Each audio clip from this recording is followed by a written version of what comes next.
Dracula was already free in one legal sense, but he remained locked down in another. While you could take the bones of Bram Stoker's story, you couldn't touch the version Hollywood taught audiences to remember. This is the trap at the center of monster ownership, and it's a dynamic that still dictates how we see these characters today. To understand why this happened, we have to look past the cape and the fangs and into the dry world of contracts, litigation, and merchandising. What happened to Dracula eventually happened to every other creature in the stable. And once the system was in place, creators and stars found themselves pushed to the very edge of the property they helped make famous. Join us as we uncover the hidden mechanics of the studio system. Before Dracula became a film franchise, the character was a rights problem. Bram Stoker did not treat the Count as loose folklore, and before the novel appeared in print, a stage version was performed at London's Lyceum Theatre and registered to secure dramatic rights. The situation in the United States was less clear because early copyright formalities created uncertainty there. Outside America, however, the Stoker estate still held leverage, and Florence Stoker used it against unauthorized adaptations. That is what led to the battle over Nosferatu. Prana Film changed names and details to avoid paying for a license.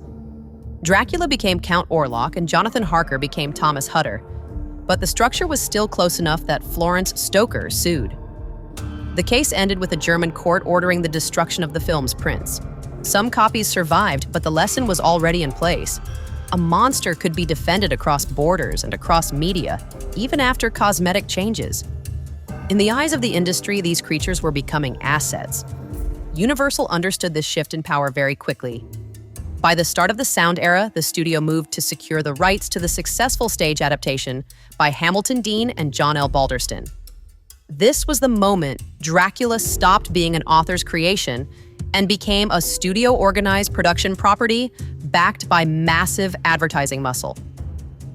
Trade coverage and posters turned the Count into a repeatable screen commodity. And once the studio had control, they faced a much larger question.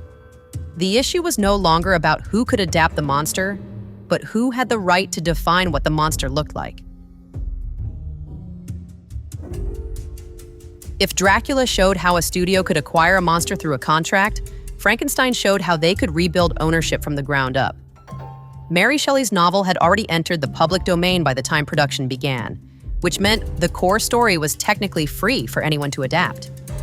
However, Universal's 1931 film added a layer of visual expression that never existed in Shelley's pages. The flat head, the bolts in the neck, and the heavy silhouette became a studio-defined version of a creature that used to belong to everyone. This shift highlights why derivative works are so important to the industry. While an underlying story might be free to use, a new version carries its own legal protection if it adds enough original detail. Under the work-for-hire doctrine, the artists and designers who built that look inside the studio system did not own their creations. Because they were employees, every sketch and prosthetic design belonged entirely to the company. That changed the nature of character ownership in a very practical way.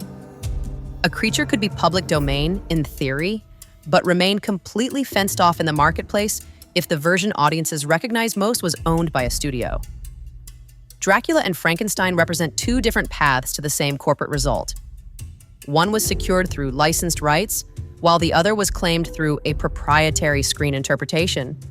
In both cases, the studio controlled the specific version that actually made money.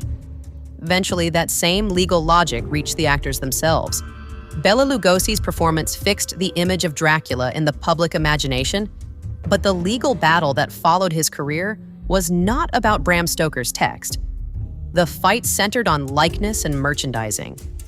After Lugosi passed away, his heirs challenged the studio over the licensing of his image in the case of Lugosi versus Universal Pictures. When the California Supreme Court eventually ruled in favor of the studio, it set a massive precedent for the industry. This case defined the right of publicity, which is the legal power to control how a person's identity is used for profit. Lugosi's heirs failed to gain that leverage, and the studio maintained control over the specific image tied to the film. If you value this kind of archival investigation into the history of Hollywood contracts, join us as we uncover the hidden mechanics of the studio system by subscriing to the channel.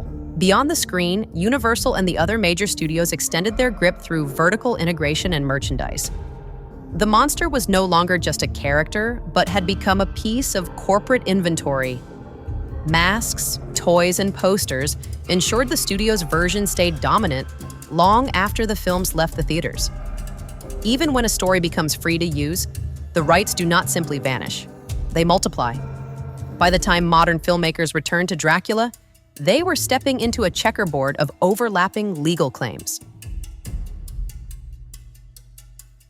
By the end of the 20th century, Dracula existed in a strange legal state where he was available to everyone in one sense and fenced off in another. The 1992 film Bram Stoker's Dracula serves as a useful final case study for this paradigm. Francis Ford Coppola took on the project at a moment when he desperately needed a commercial hit, which shows how legacy monster properties functioned as industrial leverage. Winona Ryder helped push the project forward, but once the film entered production, it became another studio-controlled layer built on top of the original novel. That is the modern pattern we see across the industry today. Filmmakers are free to use the underlying book, but they cannot touch the protected film versions that were built later. Copyright covers the specific expression found in a movie, while trademark and trade dress protect the branding and visual identity tied to that version in the marketplace. The reality was never a simple handoff where private ownership ended and public freedom began. Instead, it became a layered system involving the novel, the stage play, the studio film, and the star's likeness. You can see this same structure at work with many other famous characters. Winnie the Pooh recently entered the public domain, yet Disney's specific red-shirted design remains strictly protected. Conan the Barbarian has long been shaped by fragmented licensing deals, and the Friday the 13th franchise shows how rights can split across multiple parties. While the properties change, the underlying architecture of control stays exactly the same. The final answer is not that Dracula belongs to nobody, but rather that he belongs to different parties at the same time. Your right to use the character depends entirely on which version you are talking about. The character from the 1897 book is free for anyone to use, but the most famous screen versions usually are not. In the world of Hollywood, that distinction is exactly where the money lives. Explore more of our archival investigations in the playlist below. The reality was that ownership didn't end when these monsters entered the public domain, which meant control simply shifted to whoever owned the version that stayed in our collective memory. Explore more of our archival investigations in the playlist below, and subscribe if you value this kind of evidence-led Hollywood history.